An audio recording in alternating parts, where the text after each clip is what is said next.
সুস্বাগতম বন্ধুরা, আপনি এই মুহূর্তে যে ছাদের নিচে আছেন, অর্থাৎ আপনার যে গৃহ, ভাবুন তো যে এই গৃহ কত না কষ্ট করে কেউ একজন বানিয়েছে।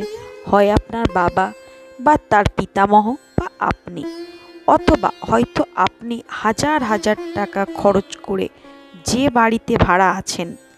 কিন্তু একবার ভেবে দেখুন, এত টাকা খরচ করে যে বাড়িতে আছেন, সেই বাড়িতে যদি সুখ শান্তি না থাকে, শুধুমাত্র কিছু খনার বচন না মানার ফলে। হ্যাঁ বন্ধুরা, খনার বচনে আমরা এরকমই 13টি উপদেশ দেখতে পাই, যা কিনা বাড়ির সর্বক্ষেত্রে মঙ্গলজনক বা মঙ্গল ডেকে আনে। চলুন বন্ধুরা, আর সময় নষ্ট না করে আমরা জেনে নিই খনার বচন অনুযায়ী গৃহে কোন দিকে কি রাখলে আপনার সংসার মঙ্গলময় হবে। কিন্তু তার আগে বন্ধুরা, আপনাদের কাছে একটি অনুরোধ, আপনি যদি আমাদের চ্যানেলে নতুন হয়ে থাকেন তাহলে আমাদের চ্যানেলটি সাবস্ক্রাইব করে দেবেন। প্রথম বচন, ঈশান কোণে থাকেন শিব, করবে পূজা জ্বালবে দীপ। অর্থাৎ বন্ধুরা, ঈশান কোণ অর্থাৎ বাড়ির উত্তর পূর্ব দিক, এই দিকটি হিন্দু শাস্ত্র মতে পবিত্র বলে ধরা হয়। বলা হয় ঈশান কোণে ভগবান শিব বিরাজ করেন, তাই এই দিকে বাড়ির বাথরুম বা স্নানঘর অথবা পায়খানা করা উচিত না। তাহলে দেবাদিদেব শিব অসন্তুষ্ট হন, যার প্রভাব গৃহস্থের উপর অবশ্যই পড়তে পারে। তাই এই দিকটি ঠাকুর ঘর হিসাবে ব্যবহার না করাই শুভ। তবে বন্ধুরা, আজকাল মানুষ ছোট ছোট ফ্ল্যাটে অভ্যস্ত হয়ে পড়েছেন, তাই জায়গার অভাবে ঠাকুরের মন্দির বা ঠাকুরের ফটো রাখতে পারেন। এটি বাস্তুর দিক থেকেও শুভ এবং মঙ্গলময় হবে। দ্বিতীয় বচন, লক্ষ্মী দেবী থাকেন পশ্চিমে, সম্পদ রাখো তার চরণে। অর্থাৎ বন্ধুরা, পশ্চিম দিকটি ধনসম্পদ রাখার উপযুক্ত বলে মনে করেন মহিষী মা খনা। ধন সম্পত্তির দেবী মা লক্ষ্মী, তাই এই দিকেই বিরাজ করেন। তাই অলংকার, গয়নাগাটি বা দামি কোনো জিনিস এই দিকে রাখলে আপনার সংসার ঐশ্বর্যময় ও সমৃদ্ধশালী হয়ে উঠবে বলে আশা করা যায়। তৃতীয় বচন, পূর্ব দিকে থাকেন ইন্দ্র, মুখ্য দরজার মূল কেন্দ্র। অর্থাৎ বন্ধুরা, বাড়ির পূর্ব দিকটি হল দেবরাজ ইন্দ্রের স্থান। এই দেবতা আকাশ, আবহাওয়া, নদী প্রবাহ, ঝড় বৃষ্টির সঙ্গে জড়িত। অর্থাৎ যা কিছু প্রবাহমান বা জীবনের মূল কেন্দ্র। তাই আপনার বাড়ির প্রবেশদ্বারটির পূর্ব দিকটি হলো আদর্শ, কারণ প্রবেশদ্বার দিয়ে পর্যাপ্ত পরিমাণ আলো বাতাস খেললে গৃহের প্রতিটি সদস্য সুস্থ ও বলশালী থাকবে। চতুর্থ বচন, দক্ষিণ পশ্চিমে শয়ন কক্ষ, পবন চলাচল মূল লক্ষ্য। অর্থাৎ বন্ধুরা, বাড়ির দক্ষিণ পশ্চিম কোণটি শয়ন কক্ষের জন্য উপযুক্ত। বিশেষ করে বাড়ির গৃহকর্তার শয়ন কক্ষ হলে খুবই ভালো হয়। এই দিকটি পবন দেবের স্থান হিসাবে ধরা হয় এবং বায়ু চলাচলের ক্ষেত্রে আদর্শ স্থান। তাই গৃহকর্তার শোবার খাটটি দক্ষিণ পশ্চিম দিকে রাখা উচিত। পঞ্চম বচন, পূর্বে মুখে রান্না করলে অভাব হবে না কোনো কালে। অর্থাৎ বন্ধুরা, পূর্ব দিকটি যেহেতু আলো বাতাস প্রবেশের দিক, আর এই দিকে যেহেতু সূর্যদেব প্রকাশিত হন, তাই যিনি জগতের সকল শক্তির আধার, তাই এই দিকে মুখ করে কোনো গৃহিণী যদি রান্না করেন, তাহলে সংসারে খাদ্যের কোনো অভাব হবে না, বলেছেন মহিষী মা খনা। ষষ্ঠ বচন, উত্তরে কুবের বিরাজমান, সম্পদ রাখার বড় স্থান। অর্থাৎ বন্ধুরা, আমাদের হিন্দু শাস্ত্র মতে উত্তর দিকটি সাধারণত ধন সম্পদের দেবতা কুবেরের স্থান বলে মনে করা হয়। তাই টাকা পয়সা ধন দৌলত রাখার আলমারিটিও উত্তর দিক করে রাখলে ধন সম্পত্তি আরো বৃদ্ধি পায়। সপ্তম বচন, আলো হাওয়া বেঁধোনা, রোগে ভুগো মরোনা। অর্থাৎ বন্ধুরা, বদ্ধ ঘর কখনোই স্বাস্থ্যসম্মত নয়।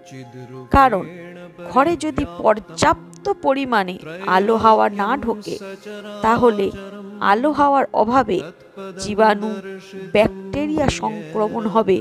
বৈজ্ঞানিক মতেও কিন্তু তাই বলে। এর ফলে সেই গৃহের সদস্যরা সহজেই রোগে আক্রান্ত হয়ে পড়ে। তাই ঘরের দরজা জানালা সব সময় খোলা রাখুন, যাতে পর্যাপ্ত পরিমাণে আলো বাতাস চলাচল করতে পারে আপনার ঘরে। অষ্টম বচন, তীরে উঁচু মেঝে খাল, তার দুঃখ চিরকাল। অর্থাৎ বন্ধুরা, ঘরের মেঝে চারিদিকের ভিটে থেকে নিচু হলে সেখানে জল জমার ভয় থাকে, ফলে ঘর স্যাঁতস্যাঁতেও থাকে। বিশেষ করে এই সব ঘরের বাসিন্দাদের বর্ষার সময় দুর্গতির সীমা থাকে না। এমন ঘর বাড়ি মোটেও বাসের উপযুক্ত নয়, তা বলাই বাহুল্য। নবম বচন, দক্ষিণে ঢেঁকি উত্তরে বেল, খনা বলে এবারই গেল। অর্থাৎ বন্ধুরা, ঘরের দক্ষিণ দিকে বা বাড়ির দক্ষিণ দিকে যদি ঢেঁকি থাকে, তা কিন্তু ঘরের পক্ষে বা ওই বাড়ির পক্ষে মোটেও শুভ নয়। সেটা অবশ্য আজকালকার দিনে কোথাও দেখা যায় না। সেটা আগেকার দিনে চাল বা ধান ভাঙার যন্ত্র হিসাবে ব্যবহার করা হতো এই ঢেঁকি। আর উত্তর দিকে বেল গাছ থাকলে তা বাড়ির পক্ষে অশুভ, কারণ তাতে অর্থের সংকট দেখা যায় বন্ধুরা। দশম বচন, তাল তেঁতুল মাদার, তিনি ঘরের আধার। অর্থাৎ বন্ধুরা, ঘরের কাছে তাল তেঁতুল বা মাদার গাছ থাকলে তা খুবই অশুভ। এই গাছগুলি নেতিবাচক শক্তিকে ডেকে আনে, যা গৃহের পক্ষে খুবই অশুভ, তা বলাই বাহুল্য। তাই এই তিনটি গাছ বাড়ির কাছে রাখতে নেই বা লাগাতে নেই। 11 নম্বর বচন, গঙ্গা বাড়ি ছড়া দাও, সকাল বিকাল ধুনো দাও। অর্থাৎ বন্ধুরা, মা গঙ্গা যেহেতু হিমালয়ের ওপর দিয়ে বয়ে আসছে, তাই বিভিন্ন ঔষধি গুল্ম মিশে থাকে এই জলে, যার ফলে এই জল একজন রোগীর শরীরে ম্যাজিকের মতো কাজ করে। তাই গুণমানের দিক থেকেই গঙ্গা জল অনেক বেশি উন্নত। এতে থাকা খনিজ লবণ ঔষধি গুণ ও শুদ্ধতার জন্য পবিত্রতা নিয়ে হিন্দুদের মনে এরকম বিশ্বাস রয়েছে। তাই মা খনা সকাল বিকাল ঘরে এই জলের ছিটে দিতে বলেছেন, যাতে ঘরের পবিত্রতা বজায় থাকে। অন্যদিকে বন্ধুরা, ধুনোর ধোঁয়া স্নায়ুকে শান্ত করে, রক্তচাপ কমায়, মাথা ব্যথা ও বিষণ্ণতার অনুভূতি থেকে মানুষকে মুক্তি দেয়। এর পাশাপাশি অশুভ শক্তি বা নেতিবাচক শক্তিকেও বাড়ি থেকে দূর করে এবং শুভ শক্তির প্রভাব বৃদ্ধি করে। তবে বন্ধুরা, সতর্ক থাকবেন, যাদের হাঁপানি বা ফুসফুসের কোনো অসুখ আছে তারা ধুনো জ্বালাবেন না, কারণ এটা তাদের স্বাস্থ্যের পক্ষে খুবই ক্ষতিকারক। 12 নম্বর বচন, দক্ষিণের ঘরে দুধে ভাতে, উত্তরের ঘরে মরে শীতে। পূবের ঘরেরা খায় ভাত, পশ্চিম ঘরেরা ফেলে পাত। অর্থাৎ বন্ধুরা, দক্ষিণমুখী ঘর হলো সর্বশ্রেষ্ঠ, কারণ দক্ষিণ দিকের জলভাগের পরিমাণ যেহেতু বেশি, তাই জলভাগের উপর বাতাস ঠান্ডা থাকে। তাই দক্ষিণ দিক থেকে যে ঠান্ডা হাওয়া আসে সেই বাতাস শরীরে সতেজতা নিয়ে আসে এবং তাদের স্বাস্থ্যও ভালো থাকে। অন্যদিকে বন্ধুরা, উত্তর দিকে যেহেতু হিমালয় পর্বত, তাই উত্তরমুখী ঘর শীতকালে ঠান্ডা বাতাসের জন্য স্বাস্থ্যের পক্ষে অত্যন্ত ক্ষতিকর।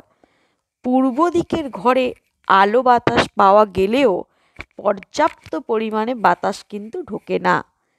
তাই এইরূপ ঘরে বসবাসকারী মানুষেরা মোটামুটি ভালো থাকেন। পশ্চিম দিকে যেহেতু সূর্য অস্ত যায়, তাই অস্তায়মান সূর্যের তাপ প্রখরতা খুব বেশি। তাই সেই কারণে এই পশ্চিমমুখী ঘরগুলি দুপুরের পরে খুব বেশি গরম হয়ে ওঠে, যা গরমের সময় সহ্য করা যায় না। খেতে শুতে সব কিছুতেই বিরক্তি লাগে, যেটা মোটেও স্বাস্থ্যকর নয় কোনো মানুষের পক্ষে। 13 নম্বর বচন, ঘিরলে বাড়ি সাজাইলে তিরি। অর্থাৎ বন্ধুরা, বাড়িতে ফুল গাছের বাগান দিয়ে ঘিরে রাখতে বা সাজিয়ে রাখতে বলেছেন মা খনা। কারণ এটিতে ঘর দেখতে সুন্দর লাগে বা বাড়িটিও দেখতে সুন্দর লাগে। আর ঘরের ভিতর বাস করা মানুষজনের মনে পজিটিভ এনার্জিও কাজ করে সর্বক্ষণ এবং এখানে লক্ষ্মী দেবী বিরাজ করেন, ফলে সেখানে কোনো অপ্রীতিকর ঘটনা ঘটে না। বন্ধুরা, এই ছিল আজকের খনার বচনগুলি। আশা করি আপনাদের ভালো লেগেছে। যদি ভালো লাগে অবশ্যই একটা লাইক করবেন এবং আপনার বন্ধু ও পরিবারের সাথে শেয়ার করবেন। আর কমেন্টে লিখবেন জয় মা লক্ষ্মী। সকলের জন্য শুভকামনা। সবাই ভালো থাকবেন। ধন্যবাদ।